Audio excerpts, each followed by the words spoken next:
Hello বন্ধুরা, কেমন আছেন আপনারা? আশা করছি প্রত্যেকে ভালো আছেন। বিয়ের পর্বটা দেখতে হবে তো। আজ কিন্তু বিয়ের সেই রাত। তো চলুন শুরু করা যাক বিয়ের পর্ব।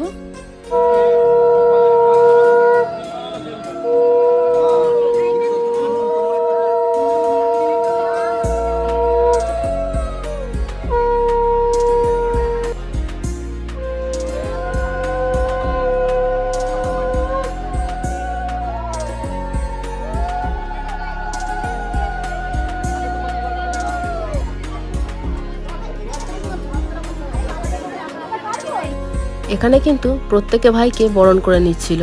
আর প্রথমে যিনি বরণ করছিলেন উনি হলেন কনের মা। আর এই সেই দীর্ঘ অপেক্ষা, কি দারুণ লাগছে দেখুন দৃশ্যটা। শিব দুর্গার মিলন হবে, মা বোনেরা শঙ্কর ধ্বনি জোকার ধ্বনি দেয়।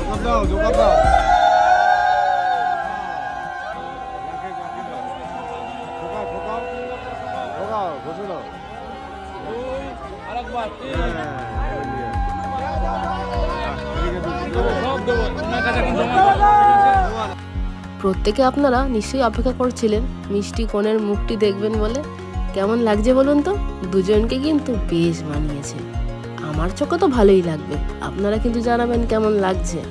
আপনারা কিন্তু মন ভরে দুজনকে অনেক অনেক আশীর্বাদ করবেন, ওরা যেন সারাটা জীবন খুব খুশি থাকে।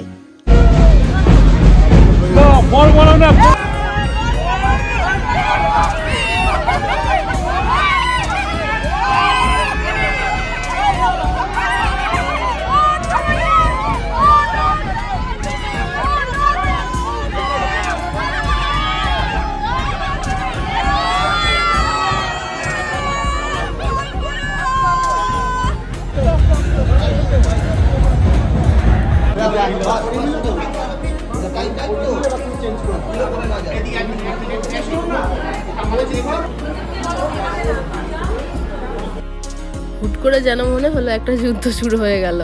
আসলে বর বড় না বউ বড়, এই যে রীতিটা যে কি মজা লাগছিল। তবে বর বউদের যে কি ভয় লাগে ওদের যখন ওপরে তোলা হয়, ওরা যে কে বড় সেটা বাদ দিন, ওরা দুজনকে কিভাবে সামলাবে এটাই মনে হয় ভাবছিল। এটা হয়তো প্রত্যেকের ক্ষেত্রেই হয়। আর এরপর শুরু হয়ে গেল বিয়েটা। এবার শুরু হয়ে গেল বিয়ের 7 পাক ঘোরা। আর এই 7 পাক ঘোরা জিনিসটা কি যে মিষ্টি লাগে। দুজনকে নিয়ে একসাথে পথ চলার যে অঙ্গীকার, সেইটা যেন সারাটা জীবন থাকে এদের মধ্যে। দুজনকে পাশাপাশি এত মিষ্টি লাগছে। আর তার পাশে বসে রয়েছে নিতবর, তার পাশে রয়েছি আমি। যদিও বিয়েতে কোনো রকম ভালো ভিডিও বা ফটো তোলা হয়নি, এত ব্যস্ততার মধ্যে ছিলাম, ওই যে ফটো তুলবো বা ভিডিও তুলবো ওইসব মাথার মধ্যেই ছিল না। শুধু ছিল মনে মনে বিয়েটা যেন খুব ভালোভাবে কাটে। বিয়ের পর আমি গৌরবকে নিয়ে বাড়ি ফিরে এসেছিলাম। আসলে নতুন বউ আসবে, তাদের জন্য আয়োজন করতে হবে তো।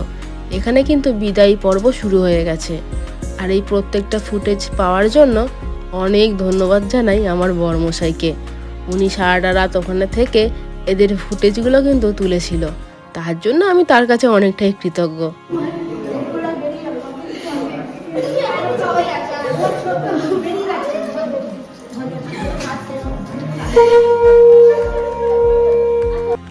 এত আনন্দের মাঝে মনটা কিন্তু একটু ভারাক্রান্ত।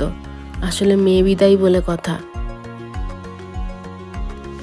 এরপর সমস্ত নিয়ম রীতি মেনে মেয়েকে বিদায় দেওয়া হলো।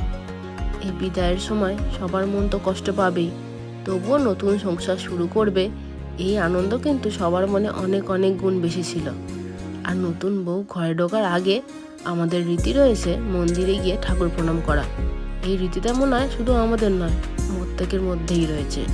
নতুন জীবন শুরু করার আগে ভগবানের আশীর্বাদ নেওয়াটাই শ্রেয়। আমরা প্রত্যেকে এই কামনাই করি সারাটা জীবন ওরা যেন খুব খুব খুশি থাকে। আজকের মতো বিয়ে পর্বটা আমি এখানেই শেষ করলাম। বউ বাড়ি আসার পর কি হলো দেখতে হবে তো।